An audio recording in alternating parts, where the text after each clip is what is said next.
Hello students, today we are going to learn the second application of Gauss theorem as per our HSC Maharashtra Board physics syllabus, and it is electric field intensity due to an infinitely long straight charged wire or cylinder if you are taking.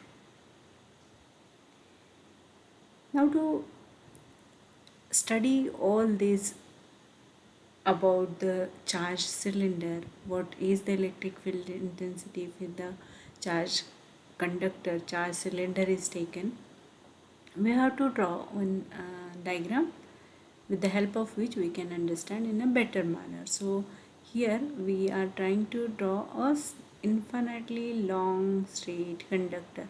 Suppose here I'm choosing nice color. So here this is the small.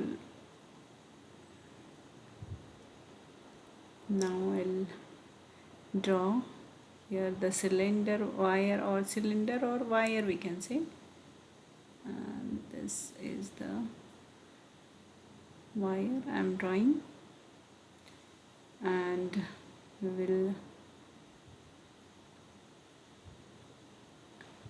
let us consider this is the straight wire, very long wire we are considering as it is infinitely long and straight. So again, to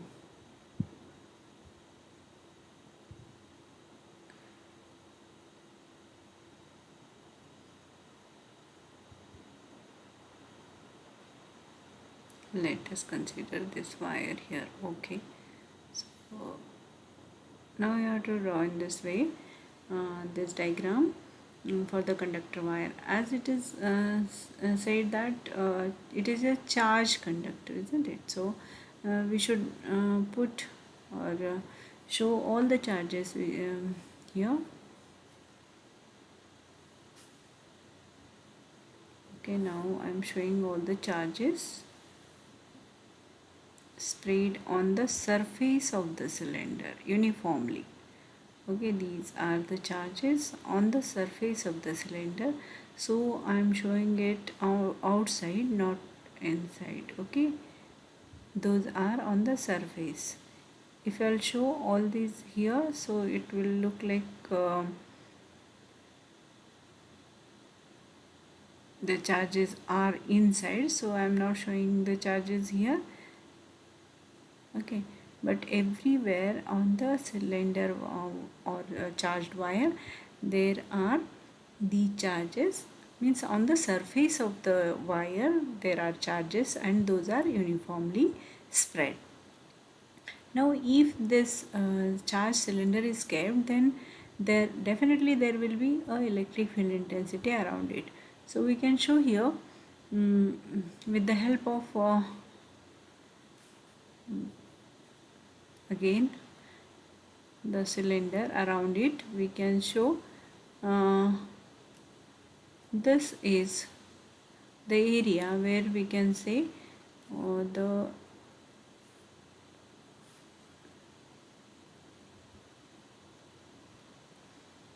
and here again this is the area where all over here we can say the charges are spread. Okay, so now I'm try to draw the cylinder around it.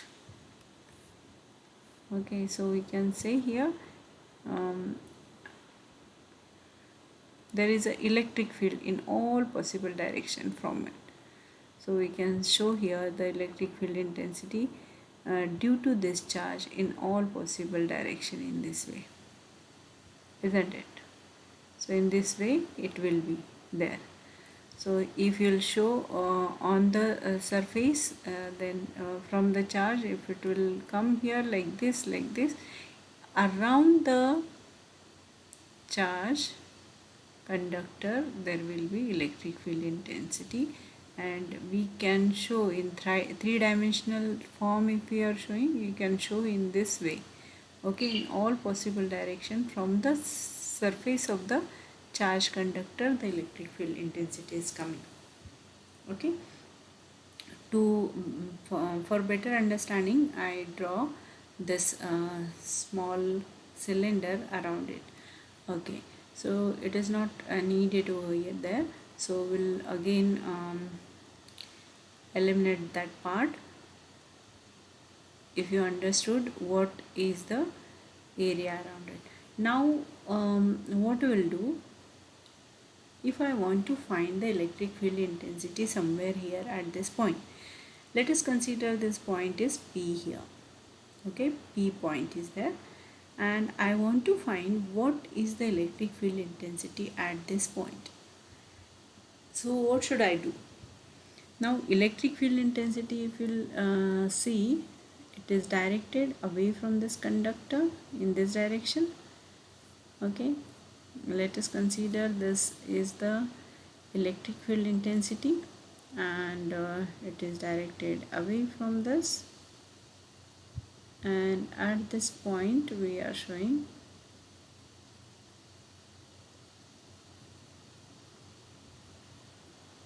okay.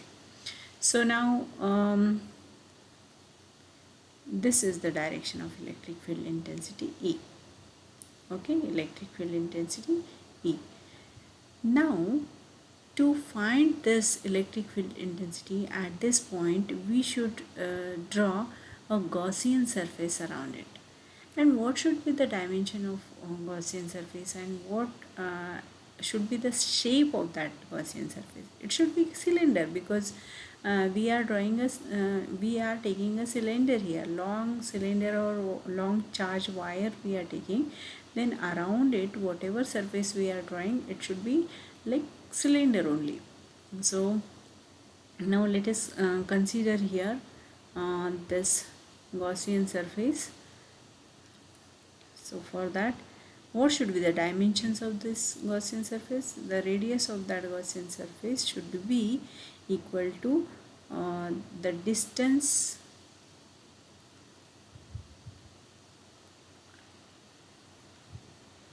from the axis of the axis. Suppose here I am taking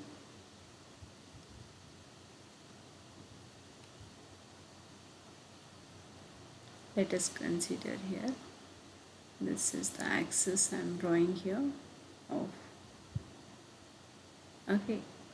a central line, that is called axis of the cylinder.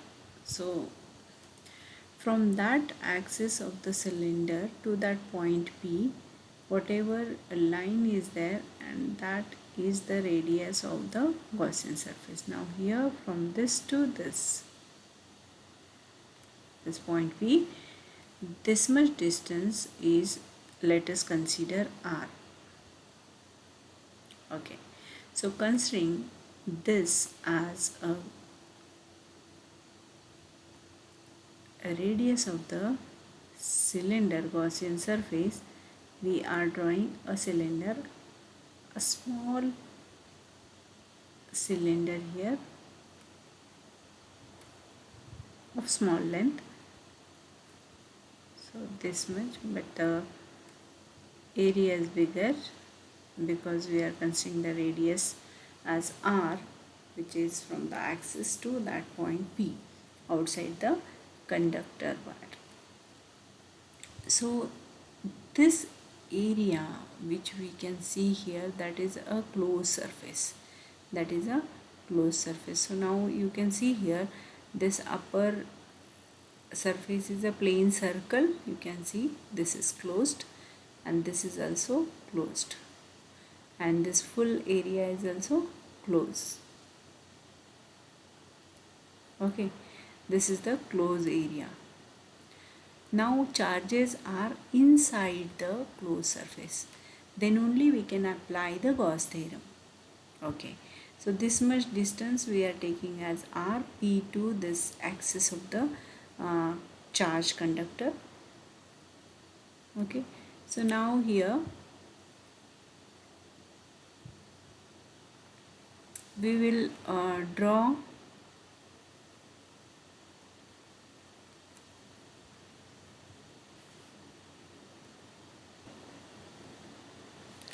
we will draw a small area ds around this P point.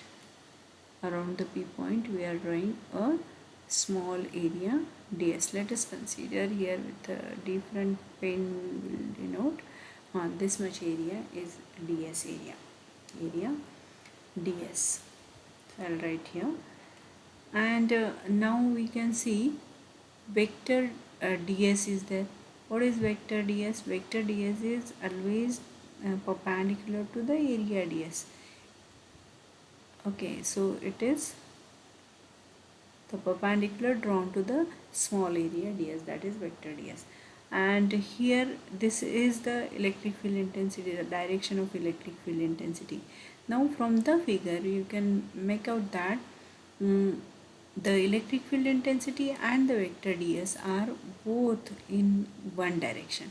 So what is the angle between them? That is equals to theta, and that is here in this case that is equals to 0. Okay, you have to remember this. Now let us consider the Gauss theorem, and according to Gauss theorem we have the flux, and that value of flux is given as number of charges divided by the absolute permittivity of the free space. So number of charges on this cylinder is amount of charge is equals to Q. So phi is equals to flux is equals to, now according to Gauss theorem, that is equals to Q by epsilon 0. So this is our equation number 1. Now according to Gauss theorem again we can define that flux is equals to flux. Now which area we are taking? A small area we are taking, so whatever flux is there that also very small, so it will be d phi. And according to Gauss theorem, d phi is equals to the dot product of two vectors, electric field intensity into ds, the amount of electric field passing through the given area. That is the actual theorem, Gauss theorem. And from theorem mathematically we can write d phi, small amount of flux due to these charges present over there, or due to electric field here, that through this small area ds, and that is given as E dot ds, vector E dot vector ds. Now magnitude of the flux we are finding. Now see here, magnitude, if you will see electric flux in intensity, if you will see in all possible direction, the amount of charges inside this closed surface is fixed now.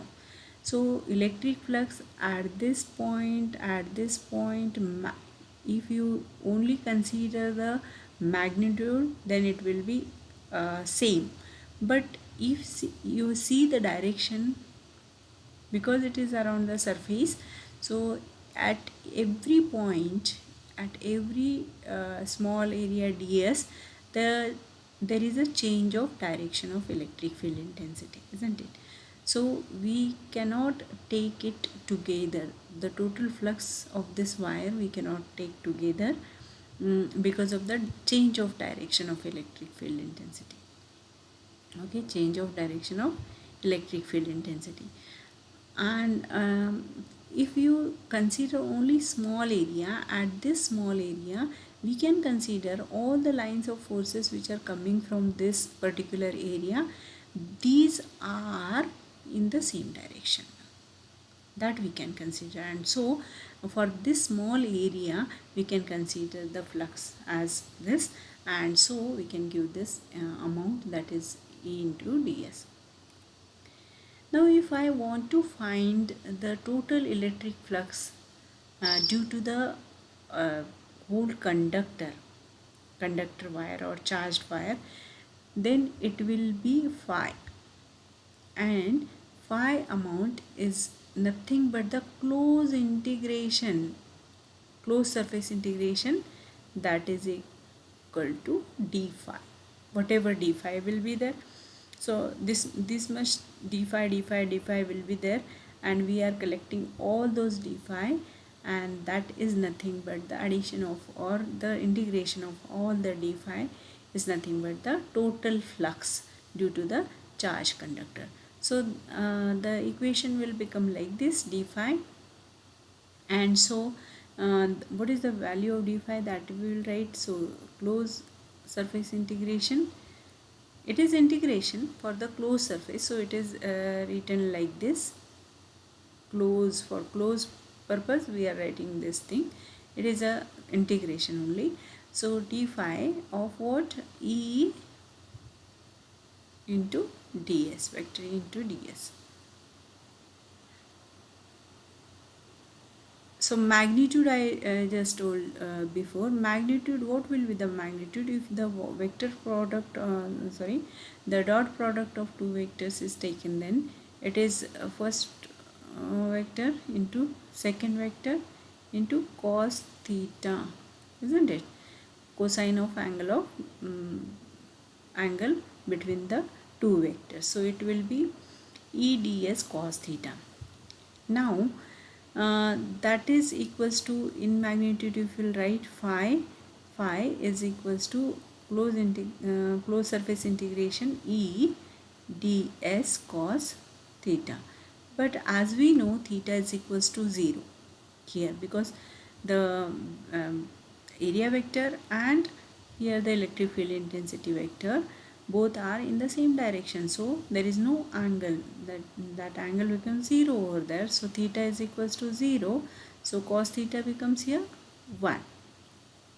So this amount phi becomes, now phi is equals to close integration. Don't get confused between the phi and the close surface integration. Okay, it should be integration sign, it should be somewhat curved, and this should be a straight line. Now here it will be E ds. Why? Because now cos theta becomes 1. Okay, cos theta becomes here 1. So E ds. Now this term E is constant. Why it is constant? The amount of charges in the closed surface is same. Okay, or if we are considering the amount of charge on the charge conductor, that is not varying, isn't it? So q amount is fixed amount, so electric field intensity depends upon the charge present over there, and if the charges are constant, electric field intensity over there is also constant. So this term constant we are taking outside the integration sign, and this is closed surface integration of ds. Okay, so now tell me here, if we are considering the cylinder having the radius r, and let us consider here the length of this cylinder is L, length of it is L, then this much length we are considering. Okay, so L is the length. What will be the surface of it? So we are integrating it, so up to this level we are integrating. So what should be the phi? Phi should be E as it is here, and closed surface integration of ds becomes here 2 pi into r into L. L is the length of it. Okay, so in this way we got the value phi is equals to E 2 pi r into L. Okay, now this is equation number 2. We have equation number 1, that is equals to that is the value of phi, and that is equals to q by epsilon 0. Here we are getting phi is equals to E 2 pi RL. Now we can equate these two equations, isn't it? So equating equation 1 and 2, we will get the equation q upon epsilon 0, that is equals to E 2 pi r into L. So from this we can calculate E amount. E is equals to how much? So this whole thing will go that side, so it will be Q upon epsilon 0 2 pi r into L.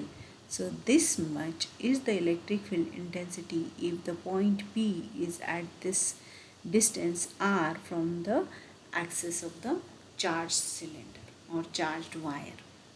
Okay, this is the amount of electric field intensity we are getting over here.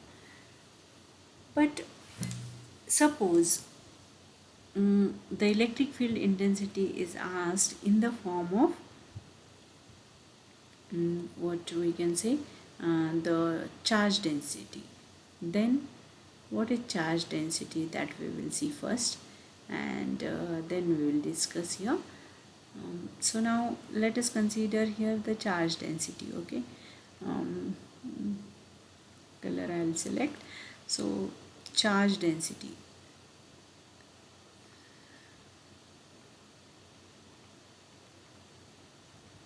Now in this case, because the charges are linearly spread, the charge density is linear charge density and it is given by letter lambda. Along the length the charges are spread, isn't it? So linear charge density we can say here in this case of the charge cylinder. So it is given by lambda later, it is represented by lambda later, and it is Q amount of charges by the length. Okay, so from this equation we can get the amount of charge spread on the cylinder, and that is equals to Q is equals to, now in terms of lambda, is lambda L, isn't it? Now we got the value of Q here. In this equation, suppose let us consider this equation as 3. Putting this value in equation 3,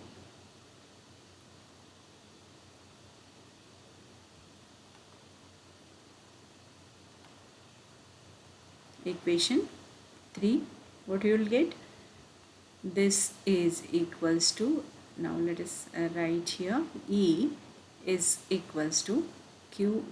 Instead of Q, what is the value of Q that we will write here? That is lambda L, and divided by the remaining thing, epsilon 0 2 pi r into L. Now you can see here L and L gets cancelled, and so we will get the value of E, that is equals to now lambda upon epsilon 0 2 pi r. For our convenience, what we will write, E is equals to lambda upon 2 pi r epsilon 0, 2 pi epsilon 0 r, 2 pi epsilon 0 r. Why I am writing this? So these whole things, 2 pi and epsilon 0 constant terms, so that's why I am taking it together, and we can write the expression so that we can remember in a particular manner. So I am writing this, if you are writing this in this way also, that is correct. So E, whatever intensity in the terms of or in the form of lambda, that is equals to this, and this is equation number 4. So now for this again I'll discuss for your understanding. Suppose in this case I consider the cylinder which is positively charged. Okay, positive charged cylinder I consider. Suppose let us consider here negative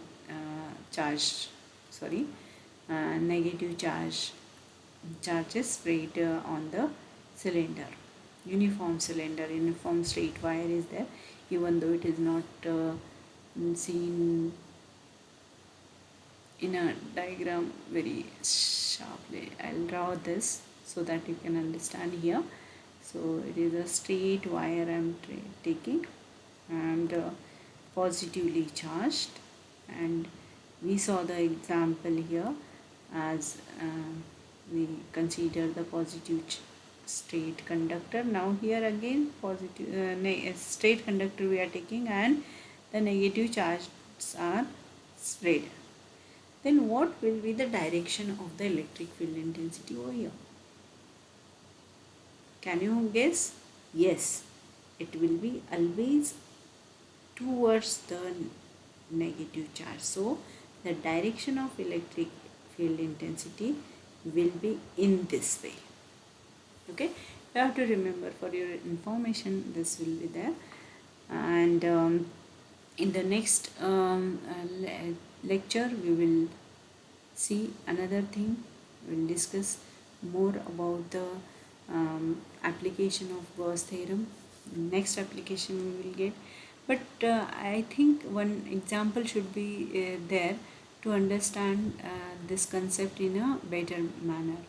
So I think one example we should have here, we should take here.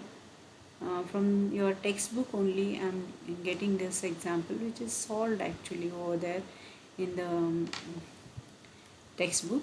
Just let us consider that, so that we can understand in that manner.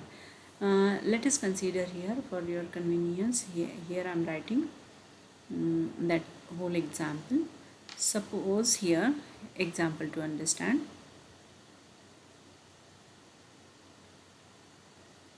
Okay, the length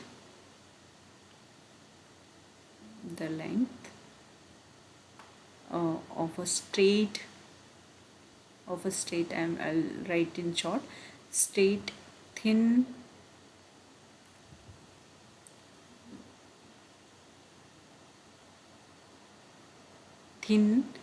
wire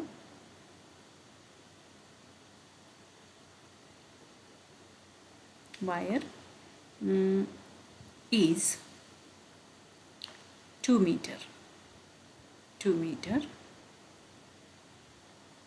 It is uniformly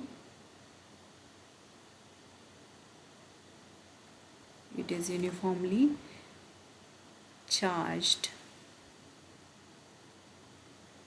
with a positive charge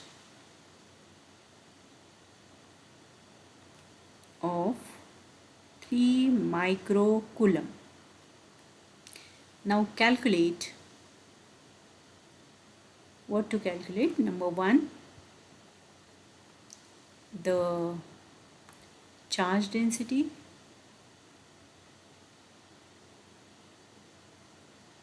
of the wire, and second, what is asked? The electric intensity due to the wire at a point 1.5 meter away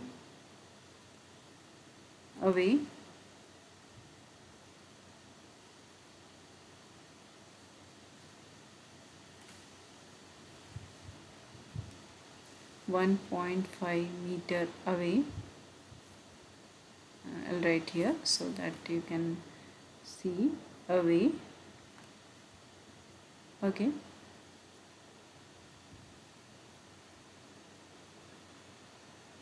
from the center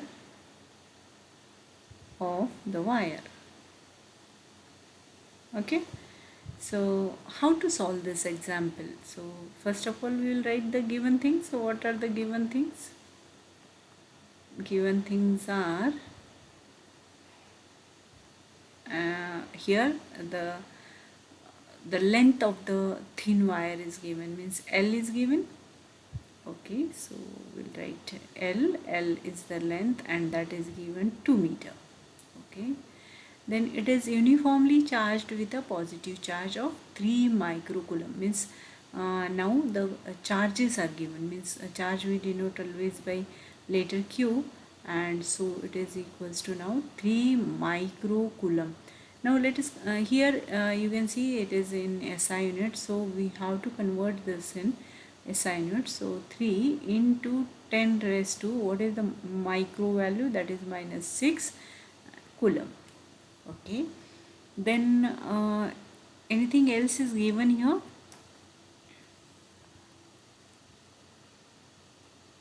Just we'll see anything else is there. Yes, radius is given. Yeah, what is charge? Calculate now. Electric field intensity due to the wire at a point 1.5 meter, means first of all we will write what is this 1.5 meter, the point P is at that point, so the distance R we can say it is equals to 1.5. Okay, we are considering it in second part, even then we'll consider it here. So now uh, let us solve this. I'll give the clue how to solve it.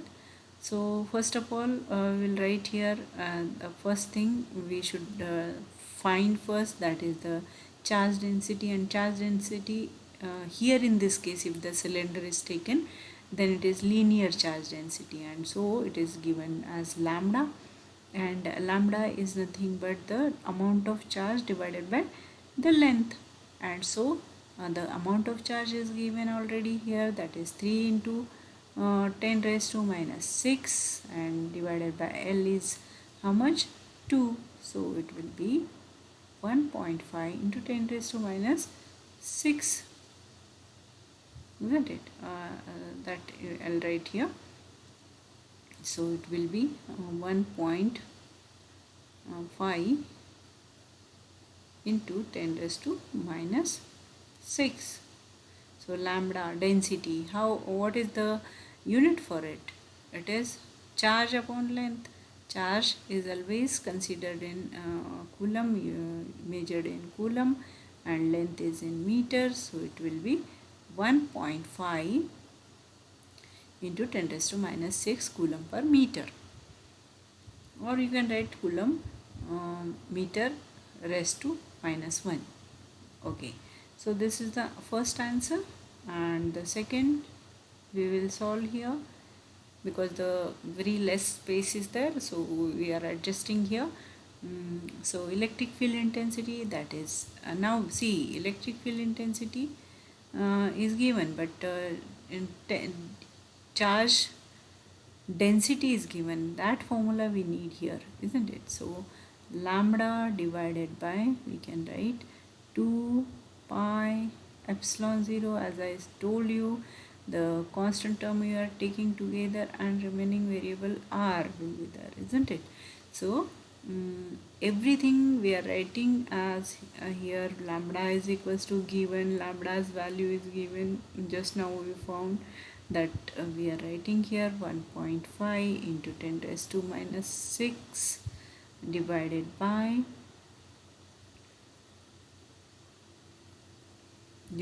what?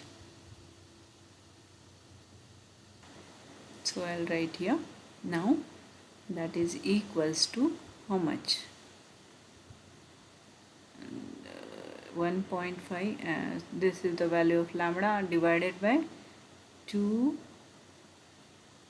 pi is 1.34, and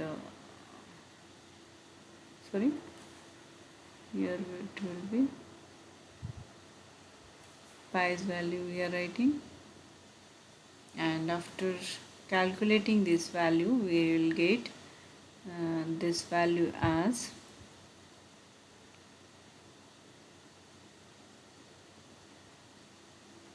3.14, sorry, and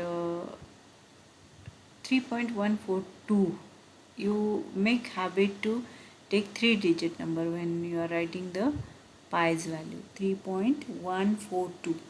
And what is epsilon 0? It is 8.85 into 10 raised to minus 12.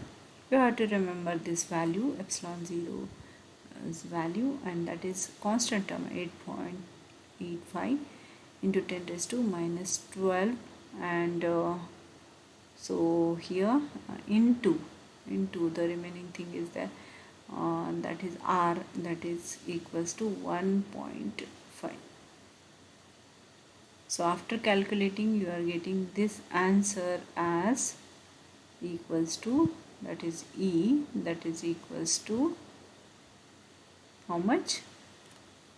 We are getting this after calculation. You use calculator here, but in the exam you are not allowed to take the calculator. Log tables are there. With the help of log table you can calculate these things, and the answer is coming here 1.798. So make habit to use the log tables while doing the calculations. So this much electric field intensity. And electric field intensity, in general, it is E is equals to force upon charge. So force is always in Newton, isn't it? So in general we define the electric field intensity, that is equals to force upon charge. So here this is, if you are getting this value 1.789 into 10 raised to 4, that is in Newton per coulomb. Okay, so in this way we can solve the examples also, and it is very interesting and nice chapter to score. So we will take now the another application of the Gauss theorem. In this lecture we will stop here. Have a nice time. Thank you very much.